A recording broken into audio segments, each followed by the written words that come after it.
This is the first episode of the rise of Salah Ad-Din Al-Ayyubi, liberator of Jerusalem. In 1137 CE, a child named Yusuf Salah Ad-Din was born in the ancient castle of Tikrit, near Baghdad. He was of a noble Kurdish family, the Ayyubid state, traced back to the esteemed Ar-Rawadia tribe. But sadly, that same year, his father, Najm Ad-Din Ayyub, and his uncle, Shirkuh, were exiled from Tikrit. When Najm Ad-Din learned of his newborn son, he almost decided to abandon him and flee, thinking it would be best for the baby if he never existed. But as he pondered the decision, he heard a voice say, "Why do you despair? How can you know but that he might become a famous king and a great character in the future?" Convinced that there was a higher calling for his son, Najm Ad-Din decided not to abandon him, and the family fled Tikrit together. They eventually found refuge with Imad Ad-Din Zanki, the ruler of Mosul. He remembered a past favor where Ayyub had chosen to release him rather than capture or kill him during a battle. Ayyub and Shirkuh had been fighting against the forces of the Zengid dynasty when they came across Imad Ad-Din Zanki's forces. Despite being outnumbered, Ayyub offered to make peace with Imad Ad-Din, sensing his importance in the region. Instead of exploiting their advantage, Ayyub showed respect and understanding, an action that made a deep impression on Imad Ad-Din. And so Imad Ad-Din welcomed his former rival and his family into his court, providing them with shelter and support. In gratitude for Imad Ad-Din's generosity, Shirkuh swore loyalty to him, vowing to serve as his slave and soldier for as long as he lived. This gesture marked the beginning of a new chapter in their lives. While living in Mosul, Salah Ad-Din spent part of his childhood in Baghdad, learning horsemanship, military skills, and the arts of politics and management. His uncle played a vital role in shaping the young mind, instilling in him values of courage, honor, and justice. At the same time, Salah Ad-Din received education in religious studies, literature, and poetry, becoming a well-rounded and cultured individual. It was during this period that Salah Ad-Din developed his love for horses, which would become a defining aspect of his life. He would often ride his horse into the fields, imagining himself as a great warrior. In one instance, a hunter who had killed one of Salah Ad-Din's beloved horses was brought before the young boy. Instead of expressing anger, Salah Ad-Din displayed remarkable composure and understanding, questioning the hunter about his skill and expertise. Impressed by the hunter's response, Salah Ad-Din not only forgave him, but also offered him a better horse, recognizing the value of his skilled hunter. As Salah Ad-Din grew older, he continued to hone his skills in archery, swordsmanship, and other martial arts. He trained rigorously, determined to become a master swordsman. And indeed, he became one of the greatest swordsmen of his time. One day, while training, Salah Ad-Din accidentally broke his sword. Rather than discarding it, he kept the broken pieces, took them to the blacksmith, and asked him to repair them. When the blacksmith returned the sword, Salah Ad-Din noticed that the new handle was more beautiful than the original. From that day on, he always carried the sword with him, using it in battles and tournaments. In 1148, Shirkuh, now a trusted general under the Zengid ruler, invited Salah Ad-Din to join him in Damascus. Soon after arriving, the brothers seized power in the city, ousting the previous governor.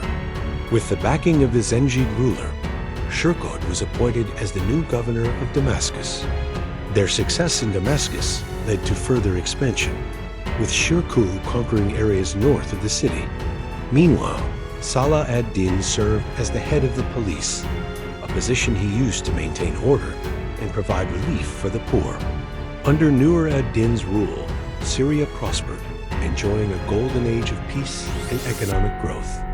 After the death of the Zengid ruler, Nur ad-Din stepped in to fill the power vacuum and became the de facto ruler of northern Syria. He maintained close ties with the Seljuk Sultanate of Rum, forming a strong alliance that helped stabilize the region.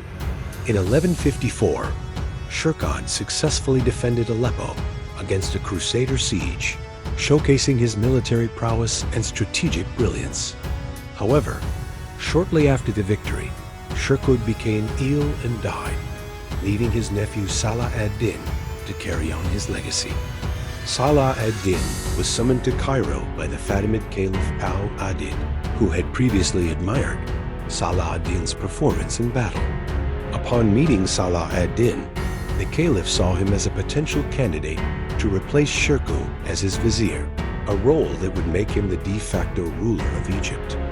Although hesitant at first, Salah Ad-Din eventually accepted the position, embarking on a journey that would lead him to the forefront of medieval history.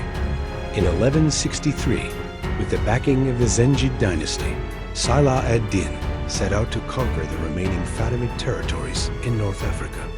Along the way, he faced opposition from various powers, including the Berber tribes and the Almohad Caliphate. Despite these challenges, his military prowess and strategic brilliance enabled him to achieve significant victories and expand his control over Egypt. One notable battle occurred at the Siklab Bridge in Tunisia, where Salah ad-Din's forces confronted a larger Moroccan army led by the Almohad Caliph Al-Ayyubi. Despite being outnumbered, Salah ad-Din and his troops strategically positioned themselves on the narrow bridge, utilizing its confined space to their advantage. They fought bravely, inflicting heavy casualties on the enemy and eventually forcing them to retreat. This victory showcased Salah ad-Din's military genius and determination in expanding his rule over Egypt. Following the battle, Salah ad-Din continued his campaign to unite Egypt under Fatimid rule. He encountered further resistance from local rulers, but his strategic acumen and battlefield tactics proved successful in overcoming these obstacles. Eventually, he was able to establish control over all of Egypt, solidifying his power base and setting the stage for his future conquests. Salah ad-Din's efforts to strengthen his position in Egypt extended beyond military campaigns. He focused on improving the lives of his subjects, implementing policies to promote trade, agriculture, and public works.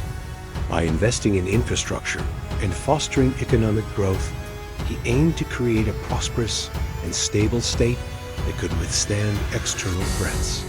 Furthermore, Salah ad-Din recognized the importance of education and scholarship. He established schools and madrasas, institutions of Islamic learning, to preserve and transmit knowledge. His patronage of the arts and sciences contributed to a cultural revival in Egypt during his reign. Despite the progress made, challenges and threats persisted. Salah ad-Din remained vigilant, continuously working to improve his military capabilities and forge alliances to protect his realm. He understood that the hard-won stability of Egypt could easily be disrupted, and he was committed to safeguarding his people and their achievements. Salah ad-Din's consolidation of power in Egypt was a remarkable achievement, laying the foundation for his lasting legacy. Through military conquest, strategic alliances, and administrative reforms, he transformed Egypt into a unified and prosperous state.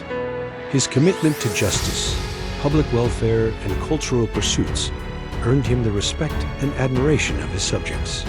As he looked towards the horizon, however, Salah ad-Din knew that his journey was far from over. The Crusades posed a constant threat to the security of Muslim lands, and he had a burning desire to liberate Jerusalem from Christian control. With a combination of military strength, diplomacy, and unwavering determination, Salah ad-Din began assembling the forces that would change the course of history forever. Now check out the next episode, Consolidating Power in Egypt, by clicking right here. Thank you for watching. If you enjoyed the video, please hit the like button to show your support. And don't forget to subscribe to get notified about new videos. Also, consider joining our community to access exclusive content and engage with fellow history enthusiasts.